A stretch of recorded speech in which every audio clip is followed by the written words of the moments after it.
എന്തിനാണെന്ന് എല്ലാത്തിനോടുമൊക്കെ പ്രതികരിക്കാനൊക്കെ പോകുന്നത്? അനുഭവമോ അഭിവൃദ്ധിയോ ഒക്കെ ലഭിക്കുമെങ്കിൽ മാത്രം ചെവി കൊടുക്കണം. കാലം നൽകുന്ന സ്വാഭാവിക മറുപടിയിൽ പരിഹാസങ്ങൾക്ക് പരിഹാരമുണ്ടാകും.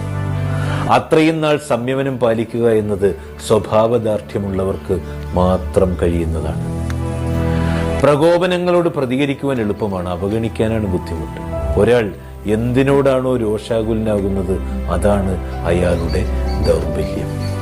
ഈ അവഹേളനമൊക്കെ തൊഴിലാക്കിയവരോട് എതിർത്ത് നിന്നാലൊക്കെ മനസ്സും ശരീരവും കൂടുതൽ വൃത്തിഹീനമാവുകയുള്ളൂ.